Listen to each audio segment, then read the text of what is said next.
Hello friend, CGPSC hand written notes के YouTube channel में आप सभी का बहुत बहुत स्वागत है। चलिएगा, आज हम लोग लेके आ गए मॉडल पेपर बाल विकास का। ये 30 क्वेश्चन रहेगा। बहुत ही इंपॉर्टेंट क्वेश्चन है, शानदार है। अंतिम तक बने रहिएगा। इस 30 क्वेश्चन तो 30 है, लेकिन इसके अंदर हम लोग इसको डिटेल में करेंगे, तो आराम से समय दीजिएगा आज, और थोड़ा लंबा चलेगा क्लास। अंतिम तक बने रहिएगा, ठीक है। क्योंकि देखिए, बाल विकास का थ्योरी कितना भी पढ़ो, क्वेश्चन सॉल्व करना बहुत जरूरी है। आगे हमारा जो थ्योरी वाला क्लास चल रहा था वो भी चलेगा। अब से 2 क्लास होगा, एक ऑब्जेक्टिव का मिलेगा आपको और एक थ्योरी का क्लास मिलेगा, ठीक है।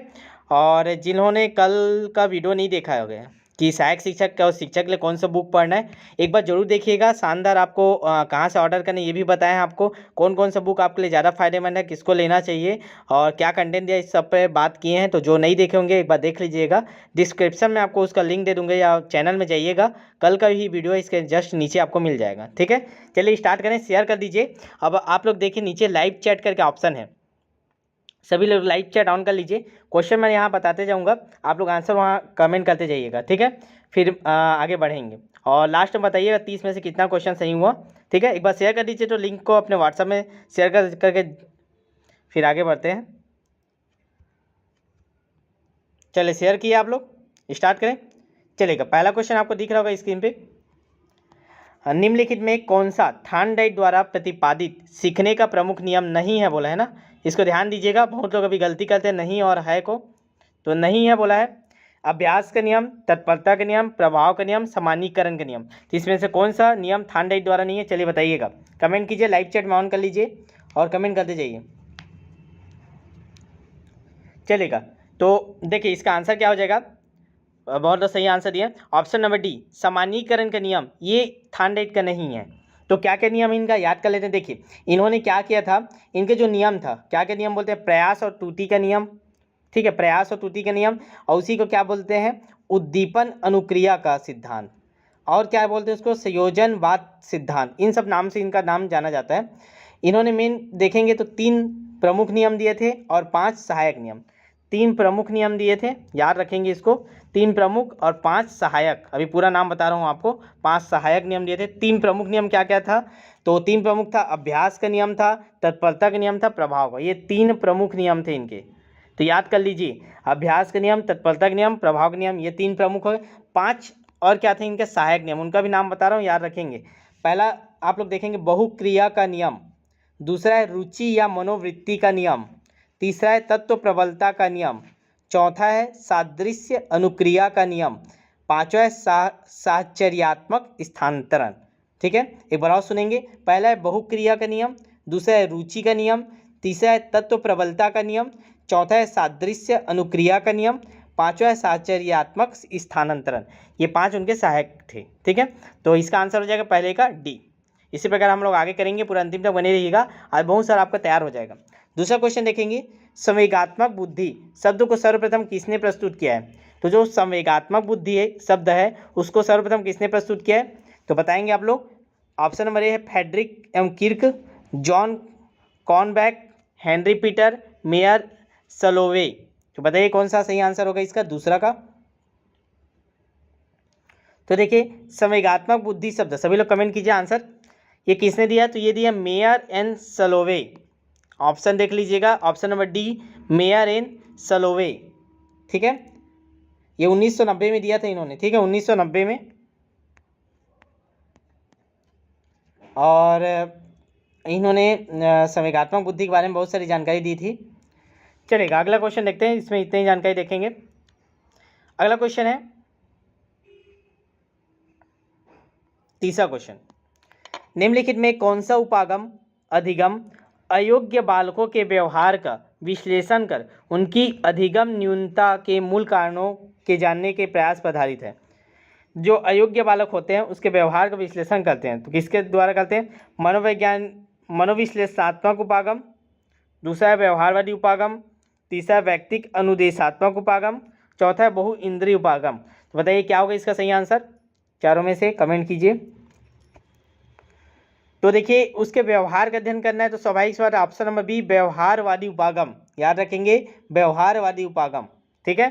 चलेगा, अगला क्वेश्चन इंपॉर्टेंट है, क्वेश्चन नंबर चौथा, ध्यान दीजिएगा, कई बार पूछा गया, इंपॉर्टेंट है। लुप्त अधिगम संप्रत्यय को सर्वप्रथम किसने परिचित कराया? लुप्त अधिगम संप्रत्यय को सर्वप्रथम किसने परिचित कराया? Kurt Lewin, E.L. Thorndike, Edward chess, Tolman, Pavlov. चलिए बताइए चारों में से क्या आएगा? आप ये चीज़ ध्यान दीजिएगा, आपको क्लास इसलिए देखना जरूरी है क्योंकि ये सारे क्वेश्चन आपको बुक में नहीं मिलेंगे, ठीक है।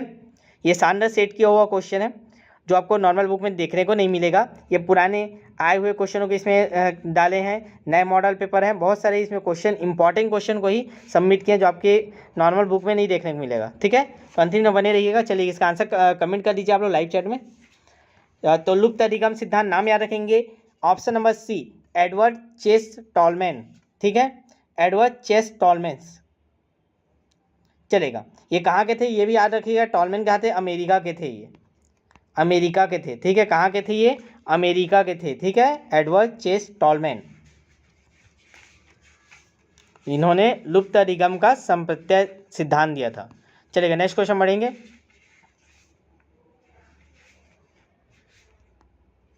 पांचवा क्वेश्चन देखेंगे, प्रकार्यवाद के प्रमुख प्रवर्तक कौन थे? विलियम जेम्स, जेबी वाटसन, क्लार्क हल, एडवर्ड टॉलमैन। चलिएगा बताइएगा प्रकार्यवाद के प्रमुख प्रवर्तक कौन थे? कमेंट कीजिए सारे लोग। तो चलिए इसका सही आंसर है option number A William James. प्रकार्यवाद के प्रवर्तक कौन थे? William James. याद रखेंगे कब किया था इन्होंने? ये 1842 में से 1910 तक पूरा किए थे, लंबे समय तक ये चला था प्रकार्यवाद। और याद रखेंगे ये कहाँ के थे? तो ये अमेरिका के हार्वर्ड विश्वविद्यालय में ये किए थे। इनका जो ये सिद्धांत को कहाँ किए थे? तो अमेरिका में किए थे, ठीक है। चलेगा आगे देखेंगे, याद रखिएगा, बस नाम याद रखना है आपको इस क्वेश्चन में। प्रकार्यवाद के प्रमुख प्रवर्तक कौन है? William James. क्वेश्चन नंबर 6 आपके स्क्रीन पे दिखाई दे रहा होगा, निम्नलिखित में कौन सा जन्मजात अभिप्रेरक का उदाहरण है? जन्मजात अभिप्रेरण, पुरस्कार, दंड, भूख, प्रोत्साहन, इसमें क्या है जो जन्मजात है? तो देखिए जो जन्मजात किसको कहते हैं, पहले इसको समझिए जन्मजात अभिप्रेरण क्या है। तो वे प्रेरक जो किसी व्यक्ति में जन्म से ही पाए जाते हैं, इन्हें जन्मजात या शारीरिक प्रेरक है, जैसे भूख, प्यास, काम, निद्रा, विश्राम आदि। जबकि जो ये दंड हो गया, प्रशंसा हो गया, पुरस्कार होगा, ये प्रोत्साहन हो, ये कृत्रिम प्रेरक है। हम इसको बाद में प्रेरित करते हैं, बच्चों को दंड देते हैं, पुरस्कार देते हैं। तो जो भूख हो गया, ऑप्शन नंबर बी भूख हो गई, ये जन्मजात है। भूख हमको जन्म से ही लगना स्टार्ट हो जाता है, ठीक है। तो इसका सही आंसर हो गया ऑप्शन नंबर बी। चलेगा आप लोग लाइक कर दीजिए, तो जितने लोग देख रहे हैं लाइव की संख्या कम है, लाइक कर दीजिए एक बार। और आप लोग अपना काम नहीं करते हो, आप लोग को शेयर करने बोलते हो, हर क्लास को अपने स्टेटस में आप लोग शेयर नहीं करते हो। क्लास देखने के बाद जैसे ही आप बंद करने वाले थे तो एक बार शेयर कर दिया करो, फ्री तो है आपको शेयर करना, ठीक है। चलेगा क्वेश्चन नंबर 7 देखेंगे, बालक के शरीर में होने वाले जो लैंगिक परिवर्तन विकास की कौन सी अवस्था में दिखाई देने लगता है? जो लैंगिक परिवर्तन होता है हमारे में, वो किस अवस्था में आता है? पूर्व बाल्यकाल अवस्था, पश्च किशोरावस्था, वयस्कावस्था, वय संधि काल। चलिए बताइए लैंगिक परिवर्तन कब होता है? तो क्या हो जाएगा इसका आंसर? ऑप्शन नंबर डी वय संधि काल, ठीक है। जो बालकों में शरीर में होने वाले जो लैंगिक परिवर्तन विकास की वय संधि काल में दिखाई देता है, याद रखेंगे वय संधि काल। और ये कब से कब होता है? तो ये याद रखिएगा, इंपॉर्टेंट। देखिए आपके साथ एडिशनल जानकारी आपको देते जानो, ये आपका 13 से 19 साल वय संधि काल किसका है? 13 से 19 वर्ष। आपको बुक में भी मिल जाएगा, तो इतना डिटेल नहीं मिलेगा आपको ये सब, ठीक है। 13 से 19 साल तक के जो एज होता है उसको बोलते हैं वय संधि काल, इसी में लैंगिक परिवर्तन दिखाई देता है, ठीक है। और इसको क्या बोलते हैं? ये बाल्यावस्था और आपका वयस्क अवस्था, ये दोनों के बीच की अवस्था होती है, ठीक है। 18 बार वयस्क हो जाते हैं, और तो ये दोनों के बीच की अवस्था भी बोला जाता है इसको, वय संधि काल को बाल्यावस्था और वयस्कावस्था, ये दोनों के बीच का, ठीक है। चलेगा क्वेश्चन नंबर 8 देखिए, ये अभी भी आपको पूछा था क्लासिकल अनुबंध सीटेट में दिया हुआ था, मतलब कौन सा इसमें का नहीं है करके। तो ये भी क्वेश्चन बहुत इंपॉर्टेंट है। चलेगा तो 8वां क्वेश्चन आपका क्या है? क्लासिकल अनुबंध का अन्य नाम क्या है? मोस्ट इंपॉर्टेंट क्वेश्चन है, एमपी लगा ही लीजिएगा, कॉपी में नोट कर लीजिएगा। क्लासिकल अनुबंध का अन्य नाम क्या है? एस प्रकार का अनुबंध, या आर प्रकार का अनुबंध, या एस आर, या यू प्रकार का अनुबंध, ठीक है। तो बताइएगा इसका क्या होगा सही आंसर, इसके बारे में आप लोग पढ़े होंगे। तो देखिए किसने दिया था बोलेगा तो ये याद रखिएगा पावलोव ने दिया था। क्लासिकल अनुबंध का सिद्धांत किसने दिया था? पावलोव। ठीक है, तो देखिए जो प्रसिद्ध मनोवैज्ञानिक थे पावलोव ने क्लासिकल अनुबंध सिद्धांत को एस प्रकार का अनुबंध सिद्धांत के नाम से भी जाना जाता है। क्या नाम से जानते हैं इसको? एस प्रकार का। तो ऑप्शन क्या हो जाएगा? ऑप्शन नंबर ए, एस प्रकार का अनुबंध। ठीक है, और इसमें किस पे प्रयोग किया था पावलोव ने, बताइए तो कमेंट कीजिए नीचे। लाइव चैट ऑन कर लीजिए सभी लोग, जितने लोग भी देख रहे हैं पूरा अंतिम तक आप लोग साथ ही साथ जुड़े रहिए। यहाँ आपका रेगुलेट कर रहे हैं हम लोग, कौन जवाब दे रहा है कौन नहीं। तो बताइए क्लासिकल अनुबंध का सिद्धांत पावलोव का था, इन्होंने किस पर प्रयोग किया था? पावलोव ने किस पे प्रयोग किया था? कुत्ते पे किया था, याद रखिएगा। ठीक है, पावलोव ने कुत्ते पे प्रयोग किया था। चलेगा आगे बढ़ते हैं, 9वां क्वेश्चन देखते हैं। परिश्रम प्रियता बनाम हीनता। ठीक है, परिश्रम प्रियता बनाम हीनता अवस्था के लिए एरिक्सन ने कौन से आयु समूह बताया? कौन सा आयु समूह? तो इसको बताइएगा आप लोग। 6 से 11 वर्ष, 12 से 20 वर्ष, 3 से 6 वर्ष या 18 माह से 3 वर्ष। परिश्रम प्रियता बनाम हीनता, तो एरिक्सन ने इसका क्या बताया? तो ऑप्शन नंबर ए याद रखेंगे, 6 से 11 वर्ष। ठीक है, बस इतना ही याद रखिएगा। परिश्रम प्रियता बनाम हीनता आएगा तो 6 से 11 वर्ष लगाना है। ठीक है, किसने दिया था? तो एरिक्सन ने दिया था। चलिएगा क्वेश्चन नंबर 10वां देखेंगे। निम्नलिखित में कौन सा विकास का सही सिद्धांत नहीं है? विकास का कौन सा सिद्धांत नहीं है बोला है, तो बताते जाइएगा आप लोग। सातत्य का सिद्धांत, व्यक्ति विभिन्नता का सिद्धांत, पैटर्न की एकरूपता का सिद्धांत, विशिष्ट से सामान्य प्रक्रियाओं की कार्यवाही का सिद्धांत। तो इसमें बताइएगा कौन सा सही नहीं है। कमेंट कीजिए आप लोग, सारे लोग कमेंट कीजिए, सभी के सभी। तो देखिए विकास क्या है? एक निरंतर चलने वाली प्रक्रिया है जो हमारे क्या गर्भधारण से लेकर मृत्यु पर्यंत तक चलती है। तो मानव विकास के विभिन्न अवस्थाओं में विकास की प्रक्रिया कुछ सिद्धांतों का पालन करते करते चलती है। तो क्या क्या सिद्धांत का पालन करती है? जैसे निरंतरता का सिद्धांत, व्यक्तित्व विभिन्नता का सिद्धांत, पैटर्न की एकरूपता का सिद्धांत, परस्पर संबंध का सिद्धांत, सातत्य का सिद्धांत, एकीकरण का सिद्धांत, ये सारी चीज़ें चलती है। लेकिन जो विशिष्ट से सामान्य, ये ऑप्शन नंबर डी वाला, विशिष्ट से सामान्य प्रक्रियाओं का सिद्धांत, ये सिद्धांत नहीं है। ठीक है, ये विकास के अंतर्गत नहीं आता। तो ये हमारे ऊपर के 3 है, ये चलता है, याद रखिएगा। तो कौन सा नहीं है विकास का सिद्धांत? Option number D. चलिए आगे बढ़ेंगे, क्वेश्चन नंबर 11वां। अभी कोई क्वेश्चन में डाउट रहेगा तो आप कमेंट में करके पूछ लीजिएगा बाद में। देखिए 11वां क्वेश्चन क्या है? निम्नलिखित में कौन सा मनोविज्ञान का संप्रदाय विचार black box theory, most important question है, आईएमपी लगा लीजिएगा, ब्लैक बॉक्स थ्योरी के नाम से जाना जाता है। 50 बार पूछा गया है ये क्वेश्चन, ब्लैक बॉक्स थ्योरी। ठीक है, क्वेश्चन आप बुक में नहीं पढ़े होंगे, देख लीजिए आप लोग, जो पढ़ा होगा वही बता पाएगा इसका आंसर क्या है। ब्लैक बॉक्स थ्योरी क्या नाम से इसको और जानते हैं? व्यवहारवाद के नाम से, संरचनावाद के नाम से, प्रकार्यवाद से या गेस्टाल्टवाद, बताइए।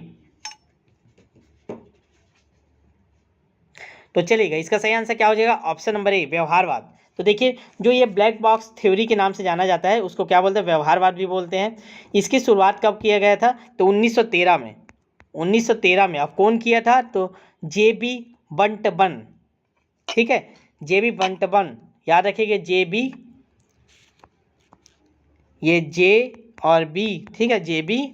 और क्या आपका बंटबन, ये नाम याद रखिएगा, इन्होंने दिया था ब्लैक बॉक्स थ्योरी। ठीक है, चलेगा। तो ब्लैक बॉक्स थ्योरी याद रखिए, व्यवहारवाद। क्वेश्चन नंबर 12 देखेंगे।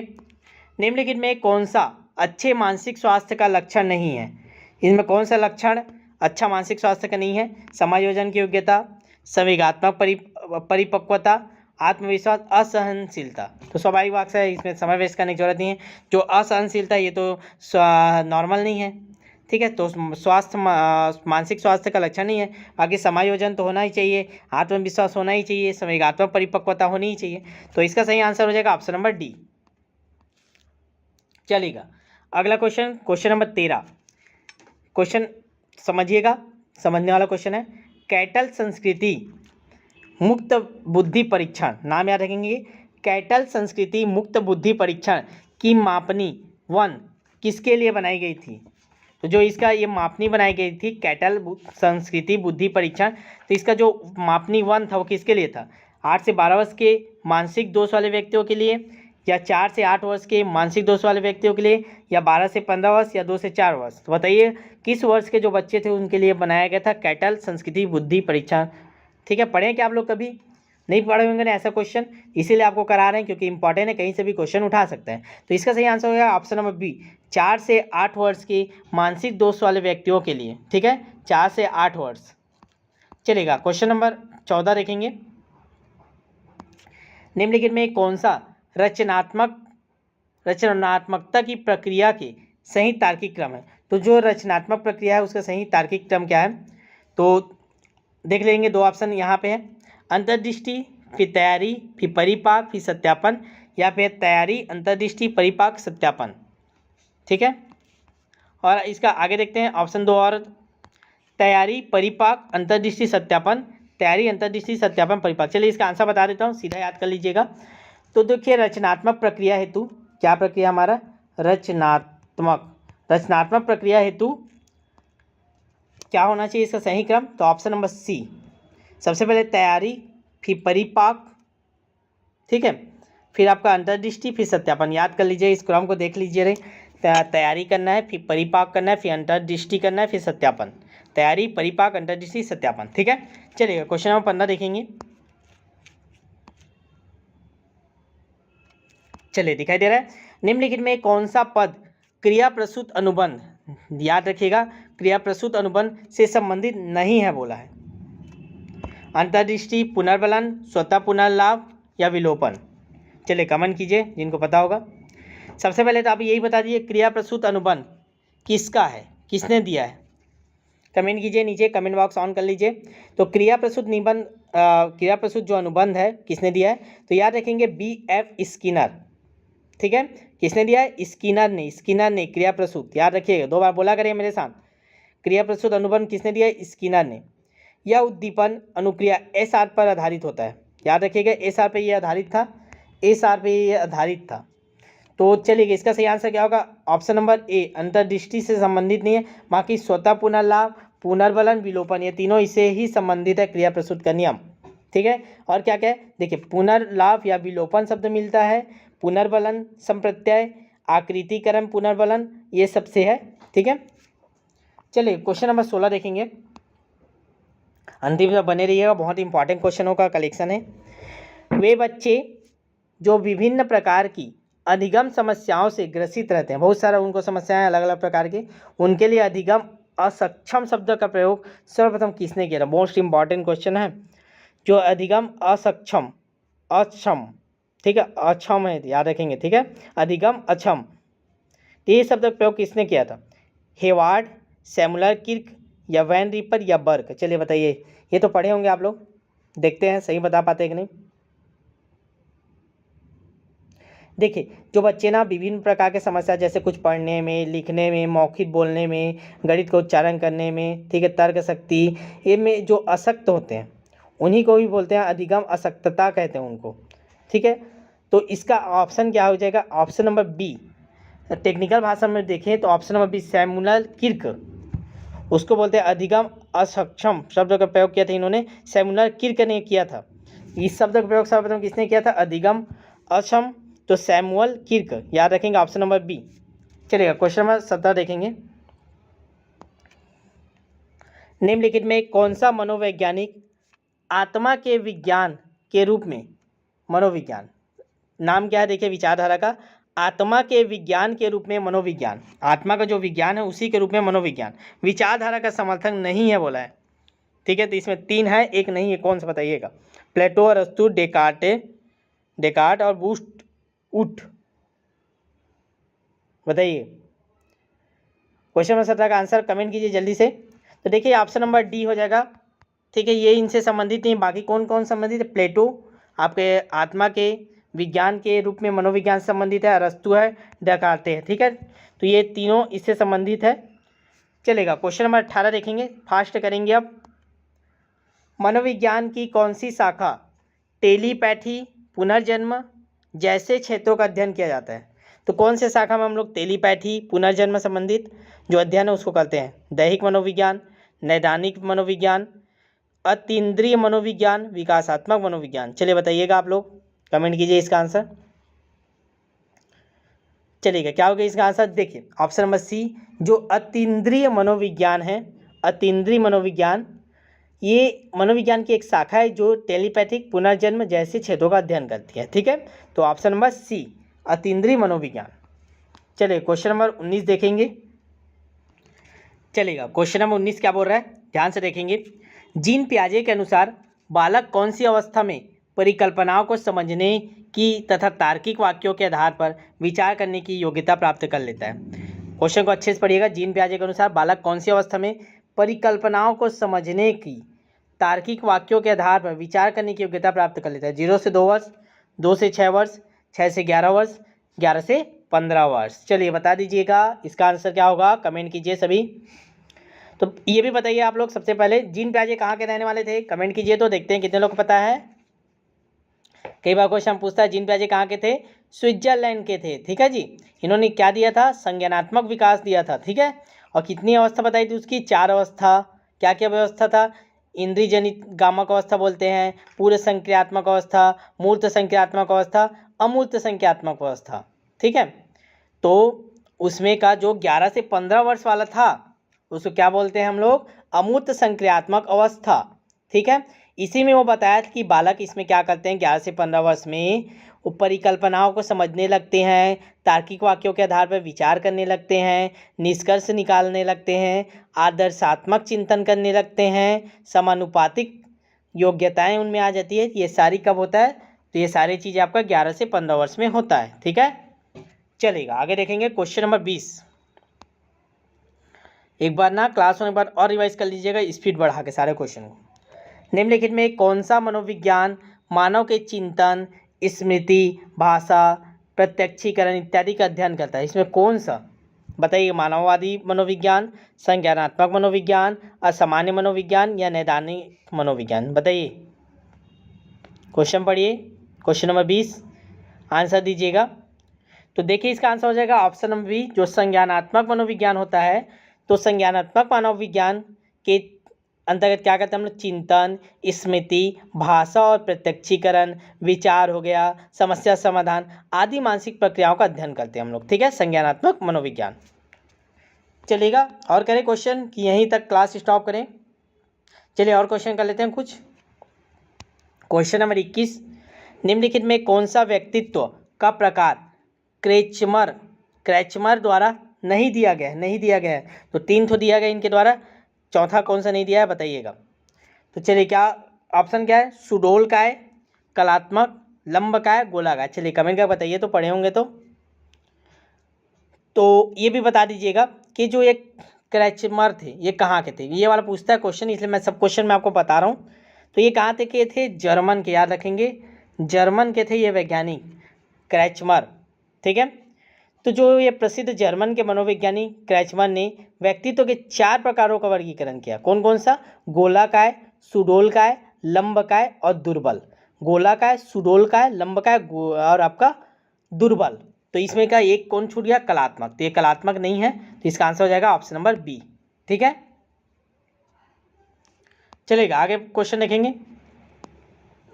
जीन पियाजे के अनुसार नैतिक विकास की अवस्था या उसको और क्या बोलते हैं, परायतत्ता अन्योन्यता का आयु समूह क्या है? 0 से 5 वर्ष, 13 से 18 वर्ष, 20 से 12 वर्ष, 19 से 21 वर्ष। चलिए कमेंट का बताइए, नैतिक विकास का अवस्था किसको बोलते हैं?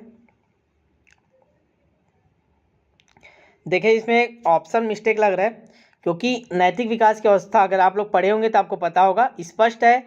नैतिक विकास की अवस्था आपका 11 से 13 वर्ष है, 11 से 13 वर्ष याद रखेंगे। या परायत्तता का अन्योन्यता, ठीक है, परायत्ता अन्योन्यता ये कब होता है, 11 से 13 वर्ष। ये ऑप्शन चारों गलत है, इसमें आप लोग ऐड कर लीजिएगा। नया ऑप्शन क्या है आपका, 11 से 13 वर्ष आएगा इसका आंसर, नैतिक विकास 11 से 13 वर्ष। ठीक है, चलिए क्वेश्चन नंबर 23 जाते हैं, फास्ट करेंगे। निम्नलिखित में कौन सा अधिगम अक्षम बालकों का लक्षण नहीं है? प्रत्यक्षीकरण प्रभाविता, संवेगित अस्थिरता, अव्यवस्थित अवधान, आवेगिता। बताइए, तो इसका आंसर हो जाएगा ऑप्शन नंबर ए। ठीक है, प्रत्यक्षीकरण प्रभाविता ये बस नहीं है, बाकी जो अक्षम बालक है उसके अंतर्गत संवेगिक अस्थिरता, आवेगिता, अव्यवस्थित अवधान, ये आपके तीनों आते हैं। ठीक है, चलिए अगला क्वेश्चन देखेंगे, इंपॉर्टेंट क्वेश्चन है। गंभीर मानसिक मंदता वाले बालक की बुद्धि लब्धि क्या होता है? तो गंभीर रूप से मानसिक मंद रहेंगे, याद रखें क्वेश्चन को, कीवर्ड देखेंगे। गंभीर मानसिक मंदता उसको कितना होगा? 50 से 60, 36 से 51, 20 से 35, 20 से नीचे। बताइए, गंभीर रूप से बोला है ना, ध्यान दीजिएगा। तो इस क्वेश्चन में आप मेरे को सबसे पहले बताइए, जो बुद्धि लब्धि है, ये ज्ञात करने की जो विधि है किसने बताई थी? बुद्धि लब्धि ज्ञात करने की विधि किसने दी है? बताइए। तो चलिए आपको पता है कि नहीं, देखते हैं। तो जो बुद्धि लब्धि ज्ञात करने की विधि है किसने दिया था? टर्मन ने। किसने दिया था? टर्मन। याद रखेंगे, पढ़े होंगे सब लोग इसको। टर्मन ने दिया था बुद्धि लब्धि ज्ञात करने की विधि को ना।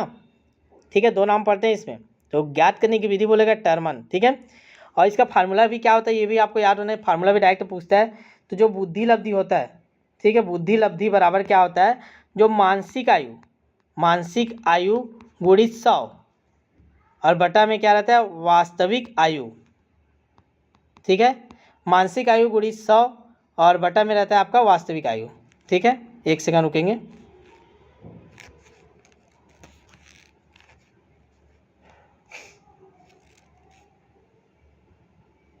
चलेगा, तो बताइए इसका बुद्धि लब्धि किसने दिया था? बता दिया आपको, टर्मन ने दिया था। और चलिए इसका आंसर क्या होगा? गंभीर मानसिकता वाले मन बुद्धि जो बच्चे होते हैं उसको क्या कितना होता है उसका? तो 36 से 51। ऑप्शन नंबर बी याद रखेंगे, 36 से 51। चलिएगा, 6 क्वेश्चन और करेंगे, फिर बताइए आपका कितना सही हुआ। ठीक है, क्वेश्चन नंबर 25 देखते हैं। 30 क्वेश्चन लिए थे आज, 30 का मॉडल पेपर है ये। क्वेश्चन नंबर 25 है आपका, विकास की कौन सी अवस्था में समान लिंगियों के साथ रुचि मित्रता विकसित होती है? विकास की कौन सी अवस्था में समान लिंगियों के साथ रुचि या मित्रता विकसित होती है? बताइएगा।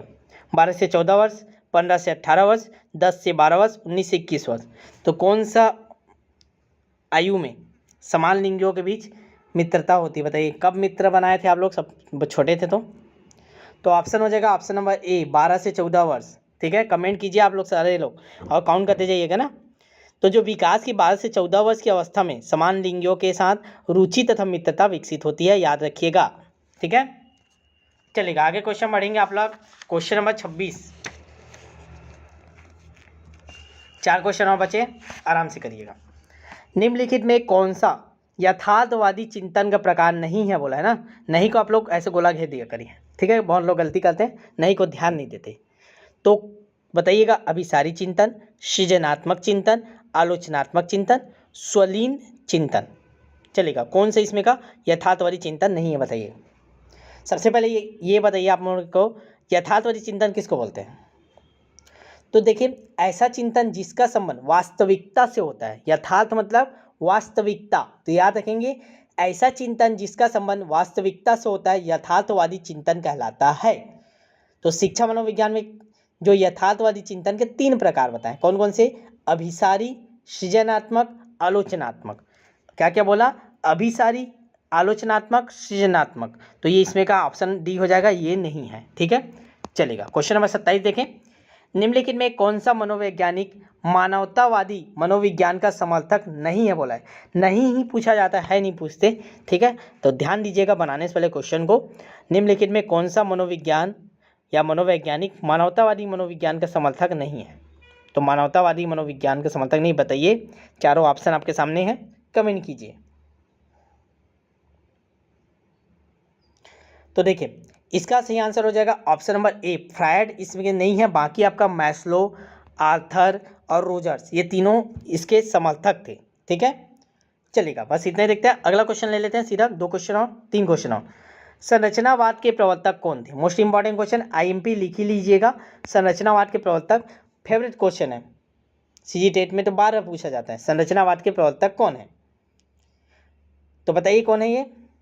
तो इसका सही आंसर है ऑप्शन नंबर सी।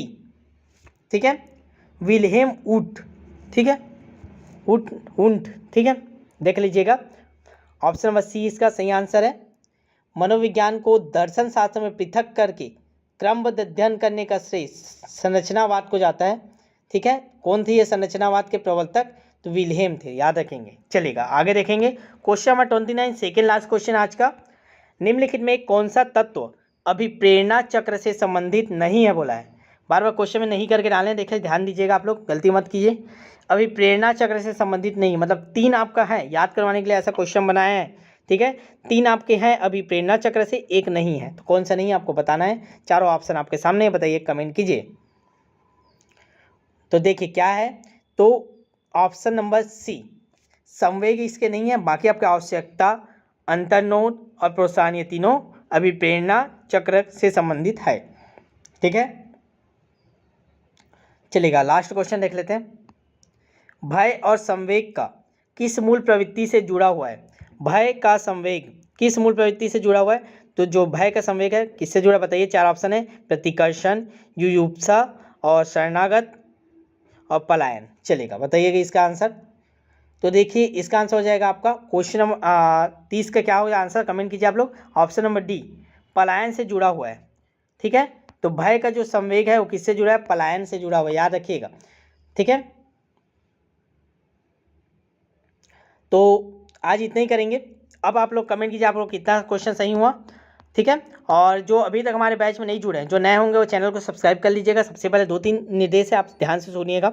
जो नए बच्चे हैं चैनल को सब्सक्राइब कर लिए, बगल में बेल आइकन का निशान बना हो उसको प्रेस करके ऑल नोटिफिकेशन ऑन कर लीजिए, ताकि जैसे कोई भी क्लास अपलोड हो आपको नोटिफिकेशन मिल जाए। और जो अभी तक हमारे शिक्षक भर्ती लक्ष्य 2.0 बैच से नहीं जुड़े, आज भी मौका है, अभी भी समय है, आपके पास लेट नहीं हुआ है, आज भी ज्वाइन कीजिए। आपको पूरे टेस्ट मिलेंगे, पूरे शेड्यूल के अनुसार नोट टेस्ट सब चीज़ मिल जाएगा आपको। तो हमारे 2 बैचर है, बैच 1 और बैच 2, एक सहायक शिक्षक के लिए, एक शिक्षक बैच के लिए। और आज ही एक नया बैच लॉन्च किए हैं, प्रयोगशाला, ठीक है, प्रयोगशाला। तो इसमें जरूर रजिस्ट्रेशन करवा लीजिएगा सभी लोग। एकदम बहुत कम फीस रखे हैं, अभी 299 रुपीज़ बस है, और लगभग 40+ टेस्ट होगा प्रयोगशाला के लिए। और इसमें ध्यान दीजिएगा, इसका योग्यता क्या होता है प्रयोगशाला टीचर का, केवल और केवल 12वीं पास। जो आप साइंस या मैथ्स वाले होंगे, बायो या मैथ्स, तो कोई भी दिला सकता है इसको। और केवल आपका 12वीं पास मांगता है, ना आपको टेट का ज़रूरत है, ना आपको DED BED का। तो इसको मौका उठाइए, जो लोग अभी DED BED करें उन लोग भी दिलाइए इसको, ठीक है। और आपका केवल सिलेबस आप डिटेल देख लीजिएगा, मैसेज कर दीजिएगा जिस भी बैच में आपको रजिस्ट्रेशन करवाना होगा। ये हमारा व्हाट्सअप नंबर है, शेयर इसको सेव कर लीजिए व्हाट्सअप में और मैसेज कर दीजिएगा। और बाकी टीचर भर्ती वाला 3 बैच है, तीनों बैच में आप रजिस्ट्रेशन करवा सकते हैं, वर्ग 3 वर्ग 2 और दोनों का कंबाइंड बैच, ठीक है। चलिए मिलते हैं फिर नेक्स्ट वीडियो में, शेयर कर दीजिए एक बार। और हाँ, कल का आप लोग जो पुस्तक वाला वीडियो नहीं देख, जरूर देख लीजिएगा, क्योंकि बुक लेने से पहले आपको एक बार वीडियो को देख के समझना पड़ेगा कि आपके लिए कौन सा बुक बेहतर है, ठीक है। क्योंकि कुछ बुक में वही चीज़ें दोहराव है, तो आप उन सब चीज़ों में मत फंसे। आराम से एक बार वीडियो को देख लीजिएगा, फिर डिसाइड कर दीजिएगा क्या कौन सा बुक लेना है और कहाँ से लेना है, ठीक है। आप लोग को एक ऐप भी बताएं, उसको भी बारे में भी देख लीजिएगा, आपको फ्री डिलीवरी मिल रहा है, तो उसका भी फ़ायदा आप लोग उठाइए, ठीक है। चलिए मिलते हैं नेक्स्ट वीडियो में, तब तक के लिए बेस्ट ऑफ लक। शेयर कर दीजिए जाते जाते चैनल को, ठीक है। और एक बार जो ये वीडियो उसको शेयर कर दीजिए अपने व्हाट्सअप स्टेटस में। हेलो दोस्तों, CGPSC 100 नोट्स के यूट्यूब चैनल में आप सभी का बहुत बहुत स्वागत है। चलिएगा एक बहुत बड़े खास बुक लेके आ गए हैं आप लोग के लिए, जिसका आप लोग को बेसब्री से इंतजार है। मार्केट में किसी प्रकार का ऐसे बुक नहीं है, ठीक है। छत्तीसगढ़ सहायक शिक्षक के लिए प्रैक्टिस है, जो एक हूबहू आपके पैटर्न पर आधारित हो, जैसा आपका पेपर आपके लिए बहुत लाभदायक हो, ऐसा बुक नहीं था। तो हम लोग ने टीम ने लगभग 3 महीने कड़ी मेहनत करके आप लोग के लिए जैसा टेस्ट ले रहे थे उसी पैटर्न में बुक भी तैयार किया था, ठीक है। ये बुक देख सकते हैं हम लोग, ये हमारा बुक है। ये अभी मार्केट में आने वाला था, लगभग 2 लाख रुपए दे के हम लोग ने ऑर्डर भी दे दिया बुक प्रिंट के लिए। तो 15 दिन बाद हमको डिलीवर होने वाला था जितना बुक है, तो अब ये पॉसिबल नहीं हो पाएगा। हमारा तो पैसा भी फंस गया, क्योंकि समय एक महीने में हम पूरे छत्तीसगढ़ में बुक नहीं पहुंचा पाएंगे। तो फाइनली टीम द्वारा यह डिसीजन लिया है कि हम लोग का जितना कॉस्ट आया था उसी कॉस्ट पे आप लोग को ई बुक उपलब्ध करा रहे हैं। अगर आप इसको घर बैठे ऑनलाइन के माध्यम से ले सकते हैं, ठीक है। इसका देखिए MRP 333 रखे थे, जो आपको डिस्काउंट का 250 के लगभग मार्केट में पड़े रहता। तो फाइनली हम लोग ने ये डिसाइड किया कि इसको आपको केवल 99 रुपीज़ में देंगे, और 2 दिन से दे भी रहे हैं। तो अगर आप ये वीडियो देख रहे हैं तो ध्यान से सुनिए, क्योंकि इसके अलावा आपको मार्केट में कहीं भी प्रैक्टिस सेट नहीं मिल रहा है, ठीक है। तो प्रैक्टिस सेट अगर आप लेना चाहते हो जरूर हमसे ले लीजिए, क्योंकि अब अंतिम समय में केवल आपको यही चीज़ करना है। आपको क्या करना है कि आप रिवीजन कीजिए, जितना आप पढ़े जहाँ से आप पहले पढ़ें केवल उन्हीं चीज़ों का रिवीजन कीजिए। हमारे यूट्यूब में पढ़ें तो यूट्यूब के वीडियो देख लीजिए, ठीक है। और डेली कम से कम 4 से 5 घंटे समय देख के 4 घंटे कम से कम आपको क्वेश्चन प्रैक्टिस करना है। इस बात को एकदम गांठ बांध के रख लीजिए कि आपको क्वेश्चन प्रैक्टिस करना है, तभी आपको रिजल्ट मिलेगा। तो आपको क्या करना है कि उठिए, बढ़िया बस रिवीजन कीजिए और क्वेश्चन प्रैक्टिस कीजिए। साथ में हमारा जो बैच चला है वो भी बैच ले लीजिए, उसमें भी लगभग 150 टेस्ट आपको एक साथ मिलने वाले हैं बम्पर तरीके से। जितने भी आज तक टॉपिक वाइज टेस्ट हो सब आपको मिल जाएगा। तो अगर नए अभी ज्वाइन करते हो तो भी कोई दिक्कत नहीं, आपको एक साथ पूरे टेस्ट मिल जाएंगे। अपने हिसाब से आप पढ़िए, रिवीजन कीजिए, प्रैक्टिस कीजिए अनलिमिटेड टाइम के साथ, ठीक है। और साथ में ये हमारा प्रैक्टिस सेट ले लीजिए। ध्यान दीजिएगा सहायक शिक्षक के लिए प्रैक्टिस सेट है, अगर आप टीचर भर्ती की तैयारी करें तो भी इसमें 80% सिलेबस आपका कवर हो जाएगा, बस साइंस को छोड़ के। तो वर्ग 2 वाले भी ले सकते हैं इसको, ठीक है। बस ये रहेगा कि आप इसको कहीं शेयर नहीं कर पाएंगे क्योंकि इसमें पासवर्ड की सुविधा दिया जाएगा, सॉफ्टवेयर के थ्रू आपको इसको प्रोटेक्ट कर दिया गया है। अगर आप शेयर करते हैं तो हमको यहाँ कॉपीराइट का वो मैसेज आ जाएगा, फिर वो जो भी कार्रवाई होना रहता है वो होता है, ठीक है। तो ध्यान दीजिएगा। हाँ, प्रिंट करा सकते हैं, बहुत शानदार तरीके से आप इसको प्रिंट आउट करवा लीजिए घर में बैठ के, फिर क्वेश्चन सॉल्व कीजिए क्योंकि बुक के फॉर्मेट में है, ठीक है। देखिए क्या बेनिफिट होने वाला अगर आप इसको लेके प्रैक्टिस करते हैं तो अगर आपका जो पूरा सिलेबस एक बार अच्छे से रिवाइज हो जाएगा, हर प्रकार के क्वेश्चन आपको देखने मिलेंगे, इसको जितने भी प्रकार के आपको क्वेश्चन बन सकते हैं। तो ध्यान दीजिएगा, जरूर ले लीजिएगा, लेट मत कीजिएगा। आप इसको डेमो देखना चाहते हैं तो ये हमारा नंबर है 75 83 86 44 61। इसमें आप मैसेज कर दीजिएगा, कॉल मत कर दीजिएगा क्योंकि 2 दिन से अभी बहुत सारे कॉल आ रहे थे। लगभग 1000 लोगों ने ये बुक ले चुके हैं, ठीक है, संतुष्ट थे सभी बुक से। तो मैसेज कर दीजिएगा और पेमेंट कर दीजिएगा डेमो देख के, और आपको फिर शाम तक मिल जाएगा, ठीक है। जिस दिन ऑर्डर करेंगे उसके शाम तक आपको ई बुक मिल जाएगा विद पासवर्ड के साथ आपका, ठीक है। चलिए एक बार डेमो भी दिखा देता हूँ आपको किस पैटर्न में है, कैसे करके, ताकि आसानी हो जाएगा आपको देखने में। चलिए एक बार ओवरव्यू देख लेते हैं कैसा है हमारा बुक। तो ये देखिए हमारा फ्रंट पेज है जो आपको सामने में मिलेगा। इसमें आपका पूरा सिलेबस कवर है। इस चीज़ को ध्यान दीजिएगा, कई लोग ये डाउट रहता है सर इसमें बाल विकास वर्ष का क्वेश्चन है क्या कि क्या है। इसमें आपको पूरा सिलेबस कवर किया गया है। बाल विकास, शिक्षा शास्त्र, सामान्य हिंदी, सामान्य अंग्रेजी, गणित, पर्यावरण अध्ययन, कंप्यूटर संबंधित, सामान्य ज्ञान, ठीक है, और सामान्य ज्ञान सभी चीज़ हैं आपका। पूरा लगभग 190 पेज की बुक है, ठीक है। तो पहला संस्करण था हम लोग का, देख लीजिएगा। ये देखिए एकदम हूबहू जैसा आपका लिए चाहिए बेनिफिट के साथ पूरा बुक के प्रिंट आउट के निकलवा सकते हैं, बुक के फॉर्मेट में ही है। ये देखिए ऐसे सेट वाइज बना दिए हैं ताकि आपको क्वेश्चन सॉल्व करने में बोर ना लगे और पेपर का आपको फीलिंग आए। तो ये सेट नंबर 1 है। जैसे आप निकालेंगे आप देखेंगे संवेग शरीर की जटिल दशा है, ये करना किसका है। तो जैसे आप आंसर लगाइए, आप क्या कीजिए कॉपी ले लीजिए पेज, उसमें 1 से 50 तक लिखिएगा। 50 का सेट बनाए ताकि आपको बोर ना लगे। 1 से 50 तक लिख लीजिए, फिर उसमें अपना आंसर लगा दीजिए, ए होगा, इसका बी होगा, ऐसे करके, ठीक है। पूरा 50 क्वेश्चन आप आराम से बैठ के सॉल्व कर लीजिएगा।